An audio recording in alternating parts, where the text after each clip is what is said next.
You want to know the fastest way to kill your potential? Keep chasing lust. 8. Thinking with your lower head. Because the moment you stop giving in to lust, everything changes. Your focus sharpens. Your value rises. Women treat you differently. The world opens up. But most men, they'll never know this. Why? Because they're addicted to weakness, to cheap dopamine, to the illusion of power. You watching this right now? Yes, you. This video could be the line in the and the moment your life splits in two, before and after. Comment, I choose power.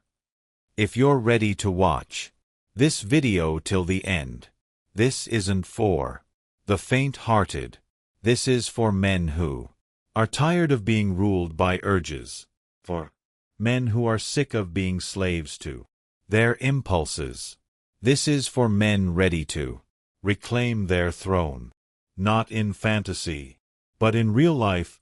Lust is not pleasure. Lust is weakness. Lust is the leash that keeps powerful men crawling.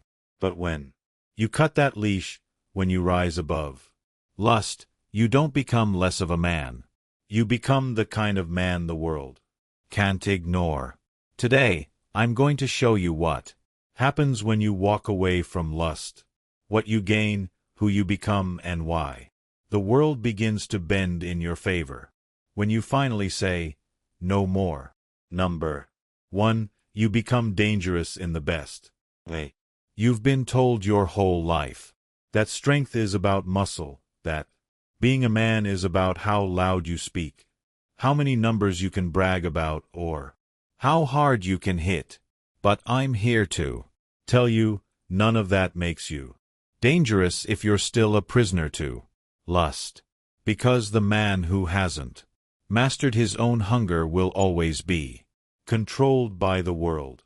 And in every room he walks into, no matter how loud his voice is, you can feel it.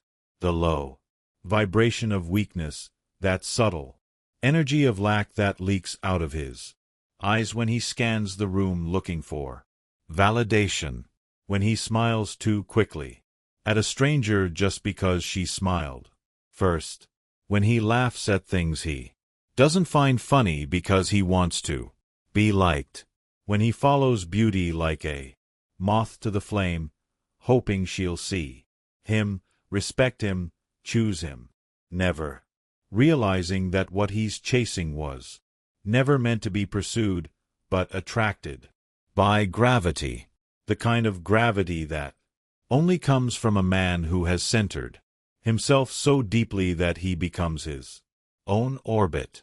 And if you've ever seen this kind of man, you know what I'm talking about. Because when he walks into a room, he doesn't need to announce himself. His presence alone speaks louder than 1,000 voices, not because of how he looks, but because of how he doesn't look. He's not scanning for attention. He's commanding it through focus, restraint, posture, and a kind of inner vibration that speaks to every cell in the body of whoever's watching. And they don't even understand what's happening. They just feel it that this man is rare, and something about him makes the world shift slightly. Like nature knows he's there. And this is the kind of power that's born not from control over others, but control over oneself. Because the man who has said no to the easiest pleasures becomes the man who can say yes to the hardest paths. And in this world full of cheap temptations, that kind of man is like a sword forged through fire, sharp, still, and almost too powerful to look at directly. And when you stop giving in to lust, not just once or twice, but as a discipline, as a lifelong commitment to staying rooted in something higher than the next urge, you begin to emit a different frequency, one that vibrates above desire, one that calls out to reality itself and says, I'm ready for more. And reality listens, not because you begged it to, but because you finally stopped begging altogether. And when you rise above that neediness, the world begins to unfold in front of you. Differently, the right people show up. The noise dies down. The chaos outside can't reach you because you've quieted the chaos within. And in that stillness, you start to notice things most men are blind to. The shift in a person's voice when they lie, the hesitation in someone's eyes when they doubt themselves, the shallow roots behind someone's anger. And you become precise, not just in movement but in thought, in speech, in intention. And this precision, this clarity is rare. And what is rare is respected. And what is respected is followed. And this is why women lean closer when you speak. Not because you flatter them, but because they can sense you're not controlled by, and more importantly, not even by yourself anymore. You've transcended the lower self, the animal mind, and now operate on something far more powerful: vision, values, virtue. And there's a beauty in that, not just to others but to you. Because every day you wake up, knowing exactly who you are and exactly who you're not, and the inner conflict that once tore you in 5 different directions no longer exists. Because the man you used to be, the one who was always torn between what he wants now and what he wants most, is dead. And in his place is a warrior, not in the way movies show it with swords and battle cries, but in the way that really matters. In how you choose your words carefully, how you hold yourself with calm certainty, how you stay unshaken when people push your buttons because you have no buttons left to push. And yes, this power will intimidate others, but that's not your concern, because your life stopped being about impressing the world the moment you began impressing yourself.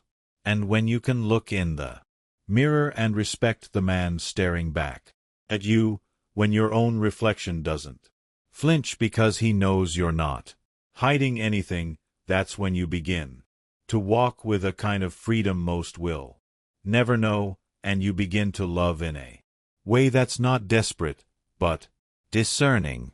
You don't fall into relationships. You select them because you're not looking for someone to complete you, but someone to build with, someone who's earned access to your energy, someone who understands that your time is your kingdom, and you do not give it to the unworthy. And this changes how you see the world. It goes from being something you chase to something you shape, from being a playground of distractions to a proving ground of purpose. And every interaction becomes intentional, every friendship a filter, every decision a test of your alignment. And when you live like this, you stop needing praise because purpose becomes your reward. And if you've ever been addicted to lust, you know it always promises fulfillment and delivers emptiness. It offers pleasure and leaves you numb. But what you may not have realized until now is that lust isn't just an urge. It's an invitation, a test, to see if you're ready to live above the animal instinct, to see if you can hold the fire without getting burned, to see if you can be surrounded by temptation and still be untouched. And those who pass this test, they unlock something spiritual, something divine, something that cannot be bought or taught or forced. It's revealed layer by layer as you walk the path few are willing to take. And the further you go, the lighter you feel, because every chain you once wore, shame, guilt, doubt, falls off one by one, and in their place grows a new armor, not to protect you from pain but to remind you that pain was your teacher, that weakness was your forge, that every battle you fought with yourself was not in vain, because the man you are now is living proof that transformation is real, that evolution isn't a myth, that redemption is available to anyone who's willing to pay the price of discipline. And if you're hearing this and your soul is trembling, if part of you is waking up and saying, "This is who I want to be," then don't ignore that voice. Listen to it. Nurture. Let it roar, because the world has enough followers, enough reactors, enough boys in grown men's bodies, pretending they've got it all together. What the world needs, what your family, your future, your purpose needs, is you. Fully alive, fully engaged, fully committed to living on the highest possible frequency. And that frequency can't be reached through lust. It's blocked by it. And the moment you say, "I'm done letting this own me," you begin to rise. And your rise is what scares the system. Because a man who can't be controlled by pleasure is a man who can't be controlled at all. And that, my brother, is the beginning of true freedom. Number 2, you regain your vision and your mission. There is a moment in every man's life when he realizes that he's been drifting. Maybe not visibly, maybe not even consciously, but something deep inside begins to whisper that the days are slipping by, and not in the way they're supposed to. It's the slow erosion of clarity, the decay of direction, and the growing suspicion that he's meant for something far greater than what he's currently experiencing. And that feeling, that itch in your spirit intensifies every time you close that tab, every time you wipe off shame, every time you feel your energy drop and your confidence shrink from indulging in temporary pleasure that leaves you emptier than before. Because lust doesn't just steal your discipline, it poisons your compass, distorts your values, and fogs up the lens through which you're supposed to see the world. And the tragic part is that most men never realize the cost of this fog until years later, when they look back and see how far off course they drifted and what they could have built, who they could have been if they had just stayed the course. But by then, the relationships have suffered. The body has declined. The opportunities have moved on. And the only thing left is a haunted version of a man who once had potential but traded it in bits and pieces for digital escapes and emotional sedation. And if that hits something in you right now, that's good, because it means your inner compass is still alive. Buried maybe, but alive. And you need to know that this mission you've been ignoring, this call to build, to lead, to master, to rise, is not just a motivational quote or a fleeting ambition. It's the actual foundation of your identity as a man. And the longer you ignore it, the more chaos you invite, not just into your career but into your relationships, your sense of self, and even your spiritual connection to life itself. Because when you live without vision, you live reactively. And when you live reactively, you're not creating your world. You're surviving someone else's. And the truth that many refuse to accept is this: your inability to resist lust is directly proportional to your inability to stay locked in on your mission. And that's not just a poetic idea.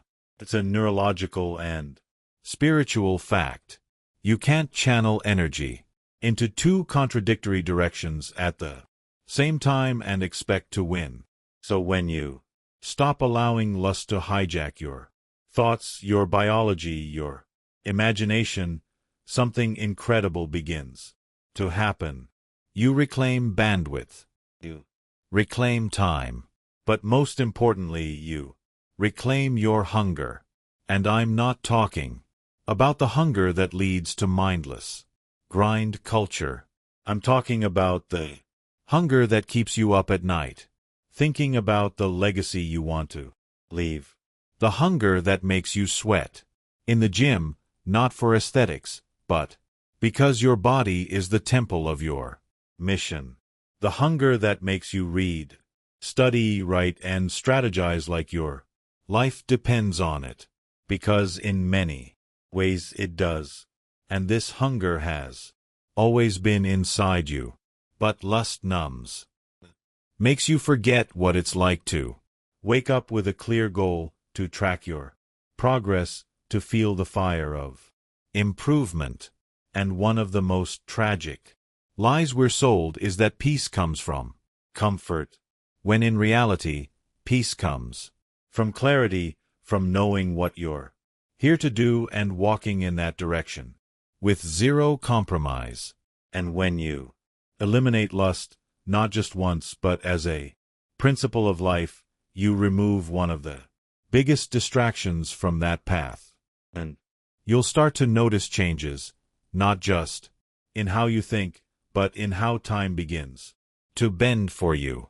Because when you're aligned with your mission, time no longer feels like a burden, feels like a tool, and every hour becomes meaningful, every decision intentional, and you begin to separate yourself from the masses in a way that is undeniable. Because most men live in cycles: work, distract, repeat. But men with vision create momentum, and this momentum begins with one decision: to no longer give your energy to things that don't multiply your power. And I want you to imagine something right now.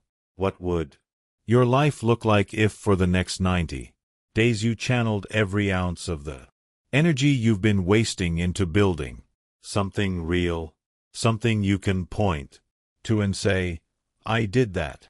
And don't tell me you don't know where to start, because deep down every man has a blueprint etched into his soul, a unique calling that requires silence, reflection, and action to decode. And that calling doesn't come from noise, comes from inner alignment. And lust is one of the loudest noises in existence. So when you remove it, you begin to hear things you haven't heard in years. Your intuition sharpens, your creativity flows, your dreams return, and you start making moves that don't make sense to the average man, but feel absolutely right to you, and people will notice. They'll ask, what changed? They'll try to replicate it without understanding that what you did wasn't a life hack, was a life exchange. You traded temporary pleasure for eternal direction. And no one can teach this to you. You have to live it, breathe it, bleed for it. And in doing so, you become the kind of man whose presence inspires others to question their own patterns, whose example challenges people to level up. And when you operate on this level, your circle changes. Because weak men can't stand the heat of a man on a mission. And you'll find that the conversations you have evolve from gossip to growth. Your schedule shifts from distraction to domination. And your energy field starts to repel nonsense automatically, not out of arrogance, but out of alignment. Because the man who has tasted vision can never again be satisfied with comfort.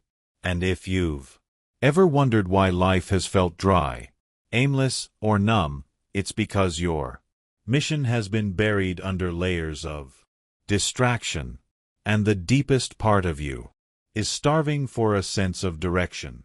And I don't care if you're 18 or 58. It's not too late, but you must begin now, because time doesn't wait for clarity, and the world won't pause for your awakening. And the more you wait, the harder the climb. So decide today to remove the fog, to reclaim your vision, to lock into the path that demands everything from you and gives you back more than you can imagine. Because when your days are spent in service of something bigger than your urges, your soul rests easier, your nights are quieter, and your future becomes brighter. Not because it's guaranteed, but because you're finally in the driver's seat. And if this resonates with you, don't just listen, act. Because men who delay vision for pleasure always pay twice. First with their time, then with their regret. And you, my brother, you were not built for regret. You were built to lead, to create, to rise. And now is the time to prove.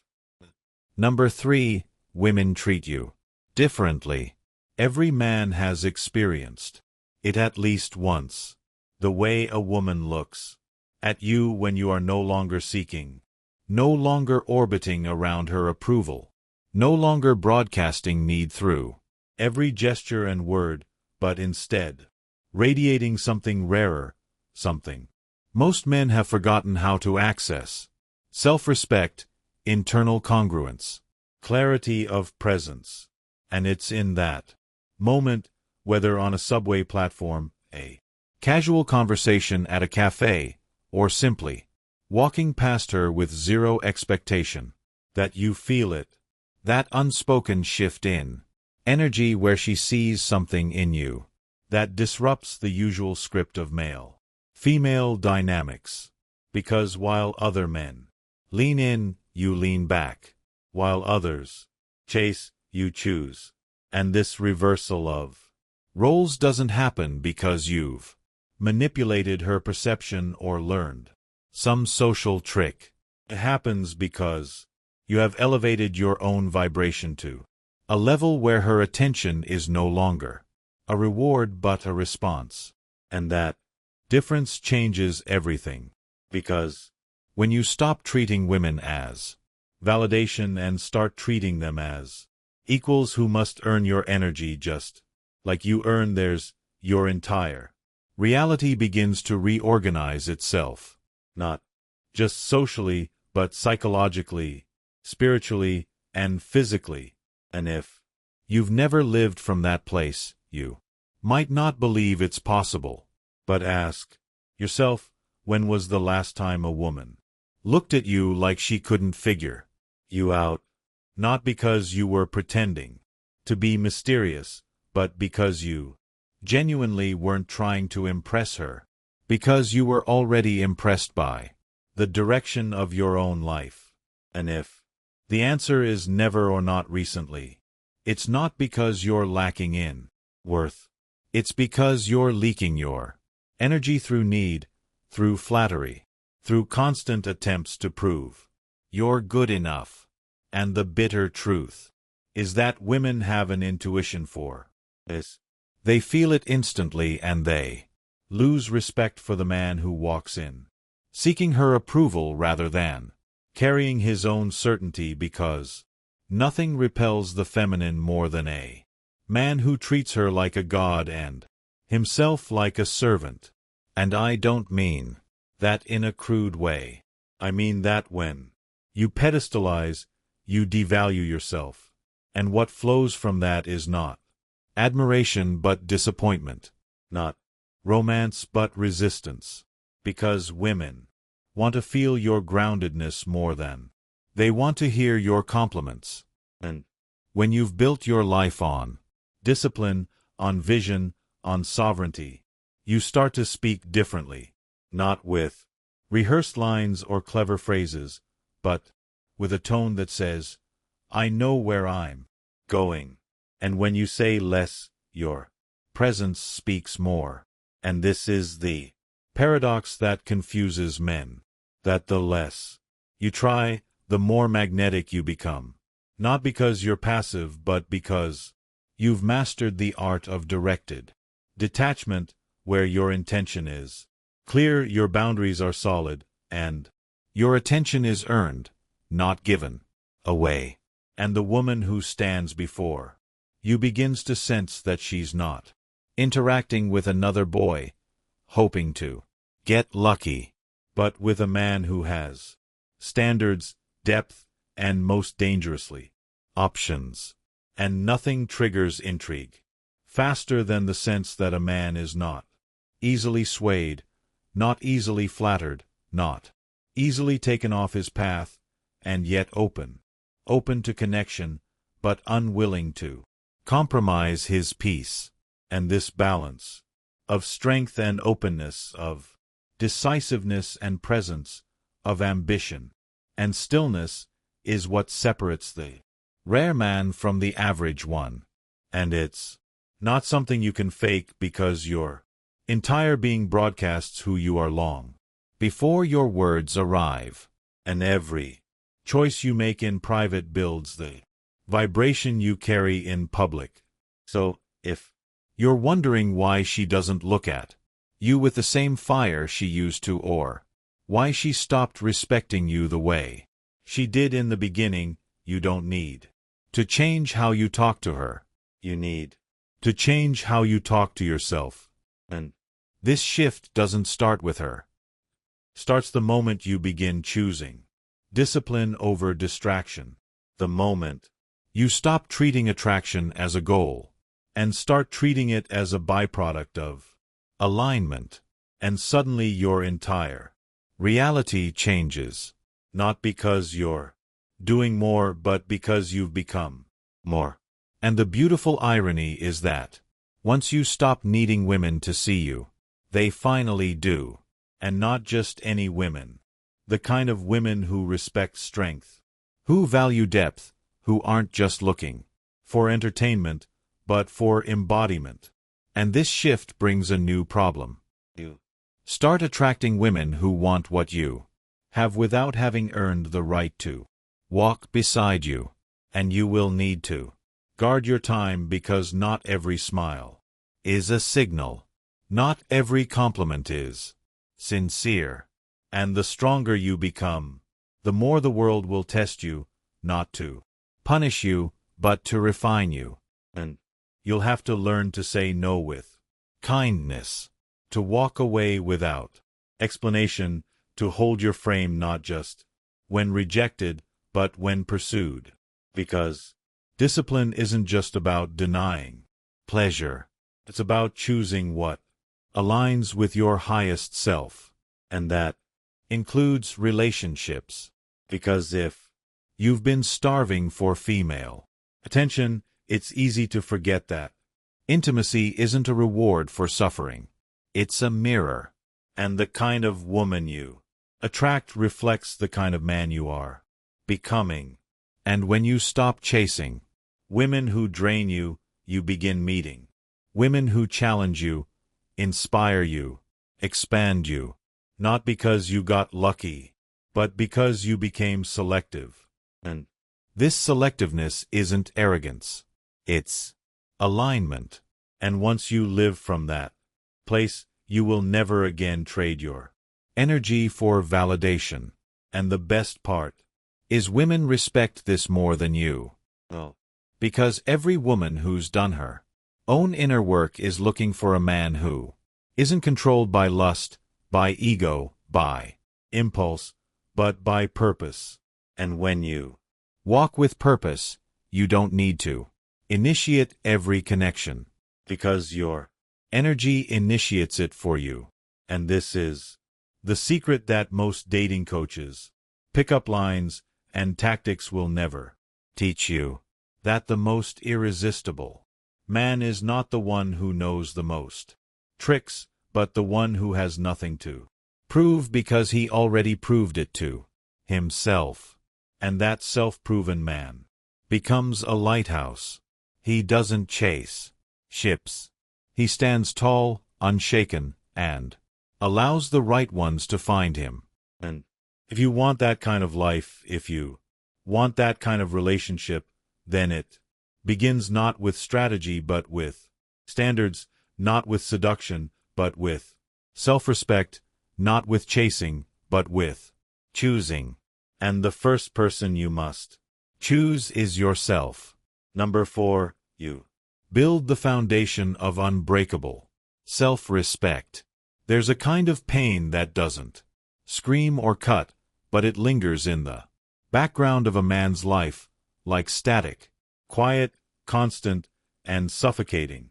The pain of living below your potential, of knowing deep down that the man you've been showing the world is not the man you were meant to be. And every time you give in to a habit that chips away at your power, whether it's a late night scroll, a shallow hookup, a broken promise to yourself, or a moment of weakness you try to justify after the fact, a little more of your respect for yourself dies, not in a dramatic collapse, but in a quiet erosion, a slow leak of integrity that eventually leaves you empty. And it's not always obvious, until one day you wake up, look in the mirror, and realize you don't fully trust the man looking back at you. And that lack of trust, that gap between who you are and who you pretend to be, is the root of so many hidden problems. The anxiety you can't name, the frustration that boils over at the smallest things, the guilt you carry even when no one's accusing you.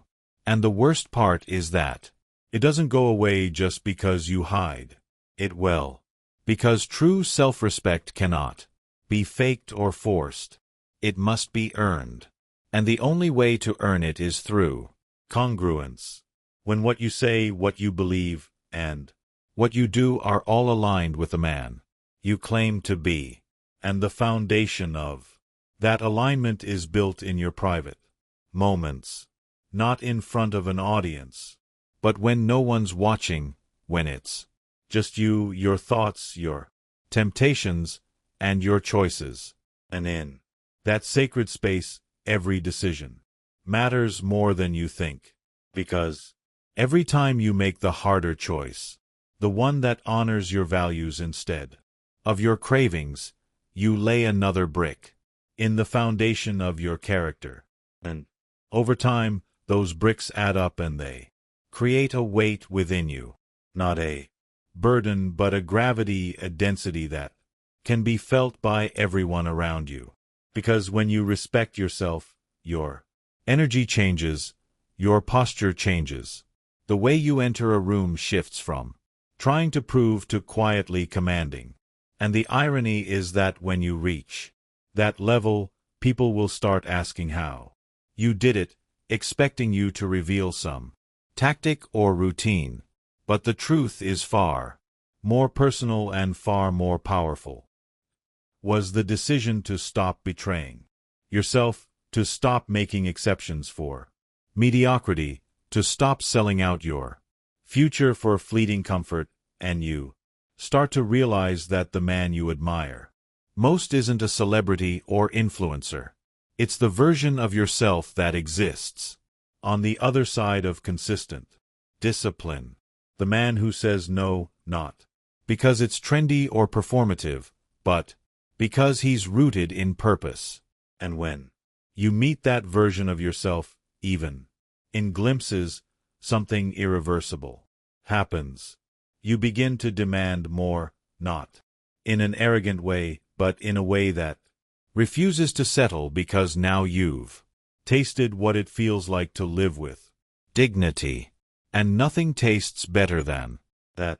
And people will call you intense, maybe even cold, because they're used to the watered-down version of masculinity that society promotes, one that's agreeable, compliant, easy to mold. But you weren't born to be moldable.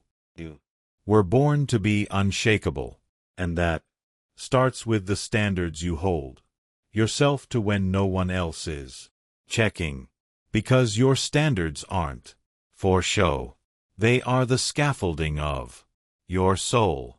And you begin to see that every little compromise you used to make, staying up late when you said you'd sleep, indulging in quick pleasure when you knew it would weaken you, letting emotions dictate your actions, wasn't small at all.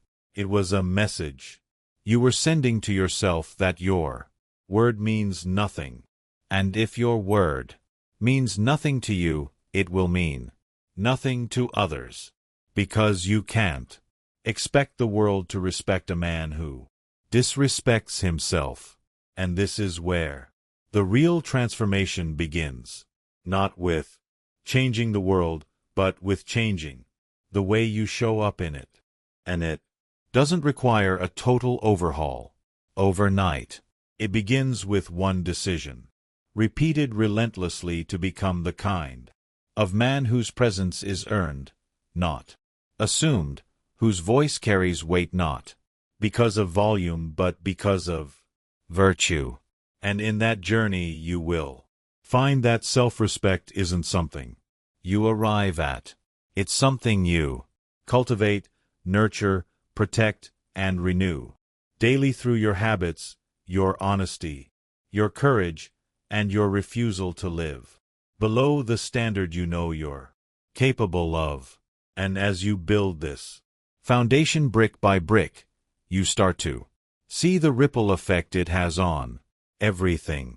Your relationships become deeper, not because you're better at talking, but because you're better at listening, and people feel safe in your presence, not because you say the right things, but because they can, since you don't lie to yourself, and that creates trust, magnetism, impact, and over time, you start to carry a quiet pride, not the kind that shows off, but the kind that stands firm when tested, that doesn't flinch when challenged, and doesn't collapse when life gets heavy, because you've built yourself on principles, not popularity, on discipline, not dopamine, on alignment, not applause. And that kind of self-respect changes the trajectory of your entire life, not because it guarantees success, but because it makes you the kind of man who cannot be destroyed by failure.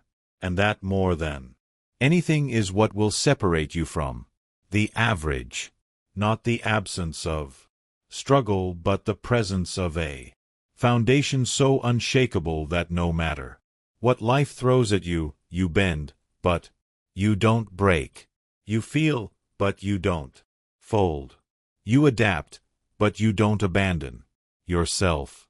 And in the end, when people ask what it means to be a man, you won't point to words or titles or achievements. You'll point to your life and let the way you've lived speak for itself. I'm putting together the most powerful step-by-step relationship guide for men that's ever been created, built entirely on timeless Stoic principles. It will show you exactly how to reclaim your masculine power, transform the way you carry yourself, and become the man who commands respect, attraction, and peace in every area of life. This isn't feel-good fluff.